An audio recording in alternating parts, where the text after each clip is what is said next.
दोस्तों यूएस की international pop singer Rihanna जो कि भारत के किसान आंदोलन में अपनी धान की फसल लेकर कूद चुकी हैं और उनके साथ में और सेलेब्स जैसे कि ग्रेटा थनबर्ग या फिर मिया खलीफा या फिर अन्य यूएस के या फिर इंटरनेशनल सेलेब्स जो हैं वो भी रिहाना की बारात में बाराती बनकर नाच गए हैं। लेकिन क्यों भारत में हो रहे किसान आंदोलन से इनको क्या लेना देना है? क्या ये सब पहली बार किया जा रहा है और आखिर ये सब क्यों किया जाता है? सब दिखाएंगे आपको इस वीडियो में। बने रहिए हमारे साथ, देखते रहिए आज की ताज़ा खबर। तो दोस्तों रिहाना देवी की ममता कल जागी और उन्होंने अपने ट्विटर अकाउंट से कल एक ट्वीट किया जिसमें उन्होंने लिखा कि हम इसके बारे में अभी तक बात क्यों नहीं कर रहे हैं। नीचे एक आर्टिकल का लिंक था जिसमें लिखा था भारत ने दिल्ली के पास इंटरनेट काटा जहां किसान आंदोलनकारी पुलिस से भिड़ गए। अब रिहाना जो है उनके 100 मिलियन फॉलोअर्स हैं ट्विटर पर। जैसे उन्होंने ट्वीट किया वैसे ही ये मुद्दा जो था ऑस्ट्रेलिया, यूएस, कनाडा या फिर यूरोप वगैरह जैसे जगहों पर ट्रेंड करने लगा ट्विटर पर। और रिहाना के जो नॉर्मल ट्वीट्स होते हैं या फिर उनके हॉट फोटोग्राफ्स भी होते हैं उनको 10 से 50 हजार तक जो रीट्वीट्स मिलते हैं, लेकिन ये वाला ट्वीट जो है वो अब तक करीब 2.25 लाख बार से ज्यादा रीट्वीट हो चुका है। सवाल ये कि भैया 2.5 लाख रीट्वीट आखिर हो कैसे गए, जबकि जो मुद्दा है इतना बड़ा पॉलिटिकल मुद्दा है और पॉलिटिकल मुद्दों को छेड़ने से लोग थोड़ा सा बचते हैं। तो उसका जवाब मैं आपको आगे देता हूं। अब रिहाना जी ने तो भाई लोहा गर्म कर दिया, उसके बाद उस पर हथौड़ा मारने आ गई ग्रेटा थनबर्ग और रिहाना वाला ही जो आर्टिकल था सीएनएन का वही शेयर करते हुए बोली कि हम भारत के किसानों के साथ खड़े हैं। कमला हैरिस की बहन ने भी यही बात बोली। यूएस के कई एमपी भी इसी बात को बोलने लगे और यूएस के कई इंटरनेशनल पत्रकार जो थे वो भी ये सेम बात को कोट करते हुए रिहाना और ग्रेटा थनबर्ग को इस आंदोलन का हवाला देने लगे। और इसके बाद नंबर आता है अंतरराष्ट्रीय आदर्श महिला आयोग की अध्यक्षा मिया खलीफा का, जो कि सेम बात कहती है कि किसानों पर कितना अत्याचार हो रहा है। जो लोग भी मेरी तरह इस महिला को नहीं जानते वो बाहर जाकर गूगल करके इसके बारे में जान सकते हैं और सीधा इसी वीडियो पर लौट कर आना, किसी अन्य वेबसाइट पर मत जाना। यानी कि जितने भी सेलेब्स हैं उन्होंने किसान आंदोलन पर ट्वीट किया और सब ने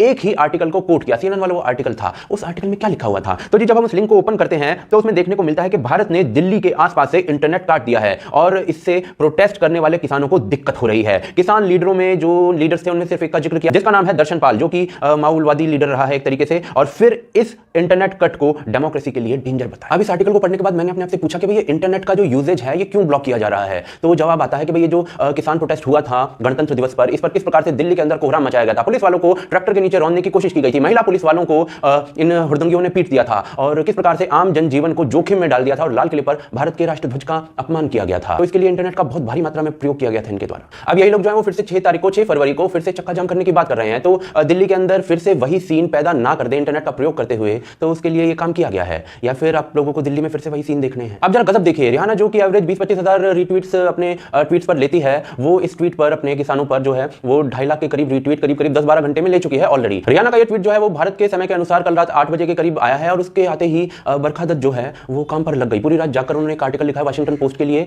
जिसका टाइटल दिया है कि भारत खुद से युद्ध कर रहा है, और रिहाना भी ये जानती है। ये आर्टिकल जो है वो सुबह 4:30 बजे 4:30 AM पर पब्लिश हुआ है भारत के समय के अनुसार। यानी बरखा दत्त जो है वो पूरी रात जागकर इस आर्टिकल को लिख भी देती है, फिर वाशिंगटन पोस्ट वाले उसको एडिटिंग वगैरह भी देख लेते हैं, सारी चीजें देख भी लेते हैं और उसको 4:30 बजे पब्लिश भी कर देते हैं। ऐसी क्या जल्दी थी भाई, सोई लेते रात को। दूसरी तरफ ये जो ग्रेटा थनबर्ग है ये आती है स्वीडन से। स्वीडन का किसान जो है वो कॉन्ट्रैक्ट फार्मिंग करता है, आज से नहीं दशकों से करता है, और अपनी जो फसल है ना उसको फ्री मार्केट में कहीं भी बेच भी आता है, और स्वीडन का किसान अमीर भी है। लेकिन भारत में यदि सेम कॉन्ट्रैक्ट फार्मिंग का कानून आ रहा है तो बहन जो है वो उसे भारत में नहीं आने देगी। दूसरी तरफ यूएस के अंदर भी तो कॉन्ट्रैक्ट फार्मिंग ही चलती है, लेकिन भारत का किसान कॉन्ट्रैक्ट फार्मिंग नहीं कर पाएगा क्योंकि इन लोगों का एजेंडा जो है अमर है, भारत का किसान जाए कुएं चूल्हे भाड़ में। लेकिन सवाल ये आ जाता है कि भाई ये लोग ऐसा क्यों कर रहे हैं? तो जी जवाब आता है इस ट्वीट से ह्यूमन राइट्स वॉच के, जो कि रिहाना को कोट करते हुए कह रहे हैं कि इंडियन अथॉरिटीज को उन एक्टिविस्ट को छोड़ देना चाहिए जिन्हें पॉलिटिकली मोटिवेटेड केसेस में फंसाया हुआ है। लिंक ओपन करो इस ट्वीट के अंदर जो दिया गया है, तो राजदीप, मनदीप पुनिया, राजदीप सरदेसाई और द वायर के जो मालिक हैं उनके नाम देखते हैं कि इनको छोड़ देना चाहिए। इनका कहने का बेसिक मतलब यह है कि भाई राजदीप सरदेसाई पर केस क्यों कर दिया है? उन्होंने किसान को पुलिस द्वारा गोली मारे जाने की एक झूठी खबर ही तो फैलाई थी, उससे देश के अंदर थोड़े से दंगे ही तो भड़के थे, क्या बड़ी बात है? तो जी ये ह्यूमन राइट्स वॉच वाले जो है ना वो ये कह रहे हैं, और ये जो ह्यूमन राइट्स वॉच है इसको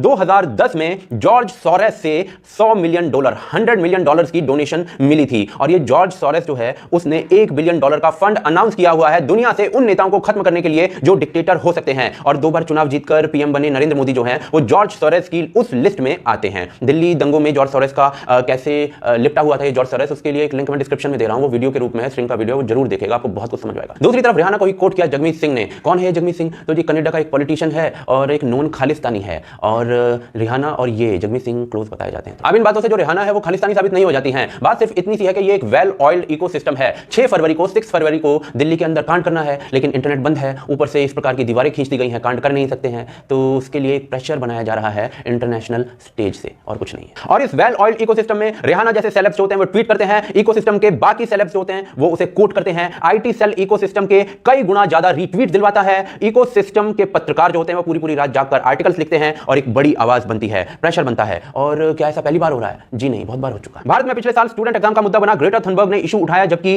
एग्जाम कितने स्मूथली हो गए वो हम सबने देखा था। भारत थोड़ा सा इंडस्ट्री में विकास कर रहा है तो भारत के कार्बन फुटप्रिंट का मामला इस बहन ने उठा दिया और भारत की ऐसी करने लगी, जबकि रियलिटी यह है कि भारत पर कैपिटा कार्बन सबसे कम उत्सर्जन करने वाले देशों में है। कठुआ रेप केस में एमा वॉटसन जो थी वो सामने आ गई थी, उस वकील को हीरो बना रही थी जो 100 में से 2 हियरिंग में भी शायद ढंग से कोर्ट में नहीं गई थी। बात बहुत सिंपल थी कि जो आदमी है ना जॉर्ज सोरोस, ये मोदी के पीछे अच्छे से पड़ा हुआ है और भारत के अंदर कोई छोटा या बड़ा कोई भी मुद्दा हो उसके अंदर दंगा कैसे लगाना है ये आदमी उस काम को छोड़ता प्रतीत नहीं हो रहा है। ये जो सेलिब्रिटीज हैं, ये जो ट्वीट करते हैं ना, इससे ये खालिस्तानी पेड एजेंट्स, देशद्रोही और इस टाइप की चीजें जो हैं वो साबित नहीं हो जाते हैं। ये तो सिर्फ फेस हैं, जो ये बातें बोलते हैं पॉलिटिकली वो पॉलिटिकली न्यूट्रल फेस से बोली गई लगती है और जो मुद्दा होता है वो काफी दूर तक जाता है, इसलिए ये तो बस फेस है। इनके पीछे जो छुपा हुआ है जॉर्ज सोरोस या फिर जगमीत सिंह या फिर अन्य ऐसी ताकतें, इशू वहां पर है और लड़ाई भी वहां पर है। दलजीत दोसांझ और रिहाना तो बस फेस की तरह यूज किए जाते हैं। दूसरी तरफ गजब बात यह है कि इस आंदोलन में शामिल सारे किसान नेता और जो ऑर्गेनाइजेशन हैं इस आंदोलन में, जो पॉलिटिकल पार्टीज हैं इवन, वो सारे के सारे दशकों से इन्हीं बिल्स के लिए आंदोलन कर रहे थे, इन्हीं बिल्स को लाने की बात कर रहे थे और जब ये बिल आ गए हैं तो उसी के खिलाफ विरोध कर रहे हैं। इसका पूरे प्रमाणों के साथ एक वीडियो मैंने 2-3 दिन पहले बताया था, उसका लिंक डिस्क्रिप्शन में दे रहा हूं। लाल किला हिंसा वाले दिन ये सारे जो किसान नेता हैं ये कह रहे थे कि भाई ये जो लोग हैं ना वो सरकार द्वारा वहां पर भेजे गए हैं, हमारे लोग नहीं हैं। अब यही किसान नेता कह रहे हैं कि सरकार से बात तब आगे की जाएगी जब हमारे लोगों को छोड़ दिया जाएगा, रिहा कर दिया जाएगा। कुछ इसी प्रकार की जो बात है वो ह्यूमन राइट्स वॉच वाले कह रहे हैं, जिसको जॉर्ज सोरोस जो है वो फंड करता है, जो मोदी को उखाड़ के फेंकना चाहता है। तो ये है पूरी बात। ये जो सेलेब्स हैं तो सिर्फ फेस हैं, पीछे का कांड जो है वो इकोसिस्टम पूरा मिलकर करता है। अब इस इकोसिस्टम से किस प्रकार से जो सरकार है वो लड़ेगी वो मैं नहीं जानता, वो सरकार जाने, और किस प्रकार से आप इनसे निपटेंगे वो भी मैं नहीं जानता, वो आप जाने, क्योंकि मैं तो भोला आदमी हूं, आप जानते हैं। लेकिन आप हमें बताइए कि आप इन लोगों से किस प्रकार से निपटने वाले हैं। काले गुदके गोरे गुदके गुदके पॉर्न स्टार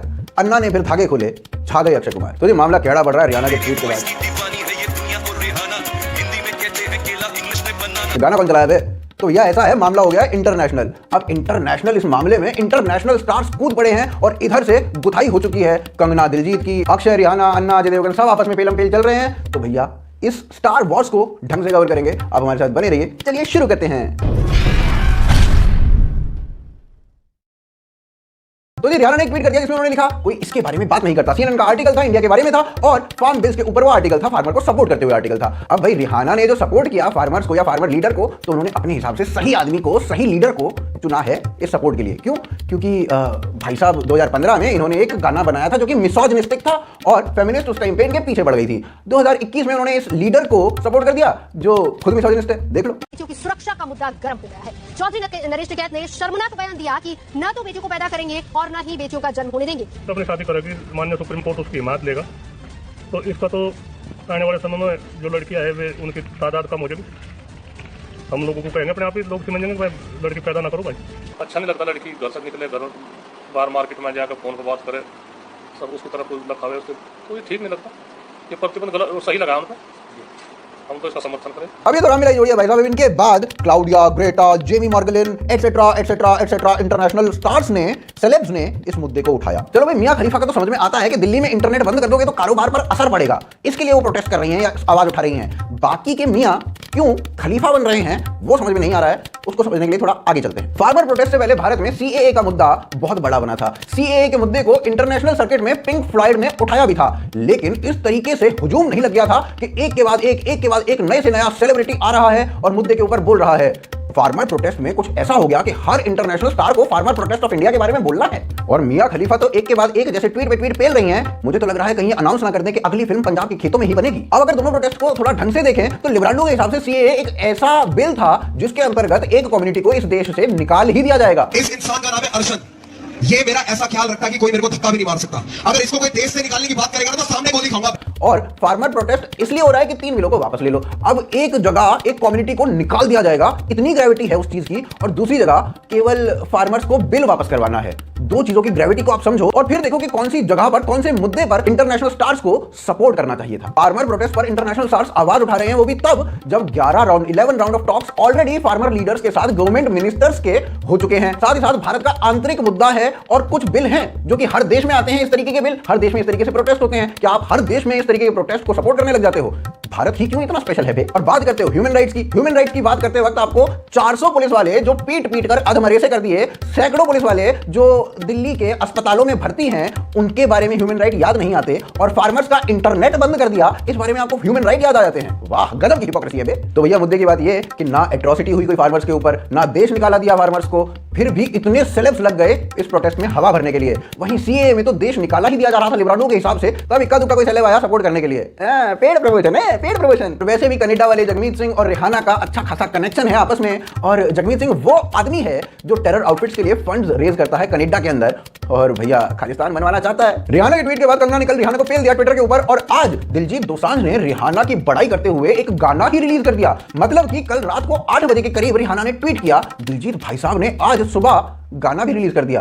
कब से तैयारी चल रही थी बे? दिलजीत दोसांझ से जब ये सवाल कंगना ने पूछा कि कब से तैयारी चल रही थी, तो दिलजीत ने बोला अप्पा तो 2 ही मिनट में बना लेते हैं गाना। अबे गाना बना रहा है, मैगी बना रहा है, मैगी बनाने में भी 10 मिनट लग जाते हैं, बकवास करवा लो इससे। अब कंगना दिलजीत की जो लड़ाई थी वो आगे बढ़ी, और कंगना ने इवेंचुअली दिलजीत को ये बोल दिया कि भाई देख ऐसा है, मैं तेरे से ना सबके सामने माफी मांगूंगी, सबके सामने माफी मांगूंगी, बस तू ये बोल दे कि जो खालिस्तानियों का एजेंडा है ना वो गलत है। 26 तारीख को खालिस्तानियों ने जो किया वो गलत था, और तू खुद खालिस्तानी नहीं है। पर देख लो दिल्लू भाई साहब ने दुनिया भर की बात कर ली, दुनिया भर की, पर एक बार ये नहीं कहा कि खालिस्तानियों का जो एजेंडा है ना वो गलत है। एक बार ये नहीं कहा कि 26 जनवरी को जो दंगे किए वो गलत थे, और खालिस्तानियों के खिलाफ तो शब्द एक फूटा ही नहीं भाई के मुंह से निकलेगा। अब भाई खालिस्तान के खिलाफ एक अक्षर भी निकलेगा क्यों? क्योंकि दिलजीत का अपना जो मैनेजर है यूके यूरोप का, वो खुद खालिस्तानी समर्थक है। टेरर आउटफिट से उसे अवार्ड्स मिलते हैं, उसकी एक कंपनी है धर्म सेवा रिकॉर्ड्स जिसमें गाने बनाए जाते हैं, और उसमें खालिस्तान के समर्थन में कई गाने बन चुके हैं। काका सिंह के पास 9 शेल कंपनीज हैं, और शेल कंपनीज क्यों बनाई जाती है अब ये भी मैं बताऊं तो भैया पॉलिटिक्स देखना छोड़ ही दो। तो भाई मुद्दे की बात ये है कि दिल्लू जो है वो खालिस्तानियों के साथ बढ़िया बना के रखना चाहता है, पैसा वहीं से आता है भाई। दूसरा, खालिस्तान से उसे कोई खास प्रॉब्लम लगती नहीं है।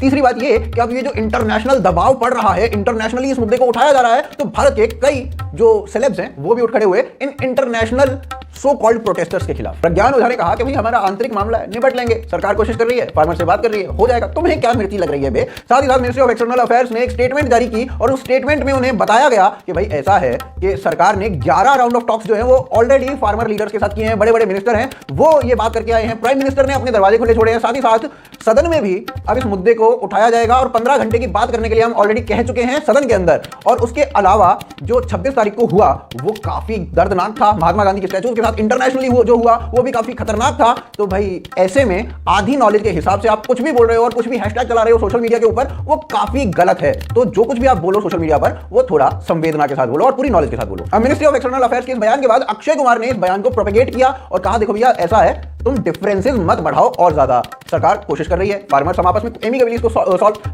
इस चीज को सॉल्व कर लेंगे। फिर उसके बाद अन्ना ने कहा कि भाई पूरी सिचुएशन को पूरी तरीके से जांचो परखो, उसके बाद बोलो। ऐसे ही अजय देवगन ने भी कहा, कैलाश खेर ने भी कहा, करण जौहर ने भी कहा, और भी भारतीय सेलिब्रिटीज आएंगे और इस तरीके की बात करेंगे। तो यहां से क्या पता चलता है? यहां से पता चलता है ये कि भारतीय सरकार ने अजय देवगन से, अन्ना से, अक्षय कुमार से कहा होगा कि भाई हमने ये बयान जारी किया, इसको आगे प्रोपेगेट करो ताकि लोगों तक पहुंचे, और उन्होंने ऐसा कर दिया। और ऐसा ही कुछ हुआ होगा रिहाना के केस में, उन्हें चेक मिला होगा, अकाउंट क्रेडिट हुआ होगा, और उन्होंने भी इस मुद्दे को उठाना शुरू कर दिया। लेकिन इन सब के बीच में जो असली लड़ाई है वो कंगना और दिलजीत की है। भगवान इन दोनों की जोड़ी को बना के रखे बस। तो जी उम्मीद है कि बाहर के जो सेलेब्स हैं वो थोड़ा पढ़ के चीजों के बारे में बोलेंगे, और उसके बाद इस तरीके के प्रोटेस्ट में पैसा लेके या फिर कुछ इस तरीके से वो अपनी बकैती करना नहीं शुरू कर देंगे। उम्मीद है कि आपको वीडियो पसंद आई होगी। वीडियो पसंद आई तो इस वीडियो को ज्यादा से ज्यादा लोगों तक पहुंचाइए, शेयर कीजिए, लाइक और कमेंट कीजिए। उसके अलावा